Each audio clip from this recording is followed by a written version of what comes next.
ქაბულის ავტოსადგური ის ადგილია, საიდანაც ადამიანთა ტრაფიკინგში ჩაბმულ ბოროტმოქმედებს სხვადასხვა მიმართულებით გაჰყავთ ბავშვები. ზოგ ბავშვს სასტიკ სიღარიბეში მცხოვრები მშობლები თავად ყიდიან. დედამ და მამამ $10,000 გამყიდეს. მერე თალიბებთან აღმოჩნდი და იქ მასწავლიდნენ, როგორ უნდა ამეფეთქებინა თავი. 11 წლის იაჰიამ გთხოვა, ჩემს სახეს ნუ გამოაჩენთო. თავის აფეთქება მან არ მოინდომა და ავღანეთის უშიშროების ძალებს ჩაბარდა.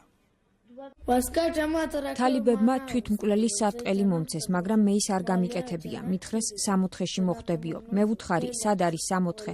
თქვენ თვითონ წადით 60-ში მეთქი. კაბულის ქუჩებში ტრაფიკერები პატარა ბავშვებზე ნადირობენ. მშობლებს ისინი ხშირად ბიზნესმენებად აცნობენ თავს და მათი შვილების უცხოეთში სამსახურში მოწყობას სპირდებიან. ბავშვების მშობლებს იშვიათად თუ უხდიან დაპირებულ თანხას. ეს კი როგორც წესი იმის ნიშანია, რომ ბავშვები ტრაფიკერებს ჩაუვარდათ ხელში. ხშირად ბავშვები სექსუალური ძალადობის მსხვერპლიც ხდებიან. ჰაიატულა ამბობს, მონასავით მამუშავებდნენ. ამ მონობისაგან თავის დაღწევა მან მაშინ მოახერხა, როცა უცხოეთში არალეგალურად მუშაობისათვის დააკავეს. ჩემმა მშობლებმა მთელი 9 თვე არ იცოდნენ, სად ვიყავი. საუდის არაბეთში 9 თვე დაკარგულად ვითვლებოდი. მაწამებდნენ, ცემდნენ, მაშინებდნენ. 9 თვე 90 წლად მომეჩვენა.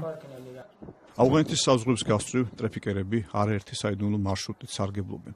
ოფიციალურმა სტატისტიკამ 2015 წელს ბავშვთა ტრაფიკინგის 170 შემთხვევა აღრიცხა, მაგრამ ეს რიცხვი ექსპერტთა აზრით გაცილებით მაღალია. ავღანეთში ტრაფიკერების დასჯა მხოლოდ 5 წლის წინ დაიწყეს. კარგი ხნის განმავლობაში ბავშვების ტრაფიკინგისთვის ავღანეთში არავინ იშებოდა, მაგრამ ჩვენი კომისიის წყალობით ახლა ეს სისხლის სამართლის დანაშაულად ითვლება. იაჰიაზე ახლა ავღანეთის სახელმწიფო ზრუნავს, მაგრამ მისი გული დამძიმებულია. როგორ არ უნდა ვიყო გულდამძიმებული, მშობლებმა $10,000 გამყიდეს და უნდოდათ რომ მომკვდარიყავი. რა მოიგეს ამით? მაინც იმედი მაქვს, რომ ერთ მშვენი ერთ დღეს ყველას ვეყვარები. იაჰიას ერთი ოცნება აქვს, რომ გაიზრდება თურქეთში განათლების მისაღებად უნდა წასვლა.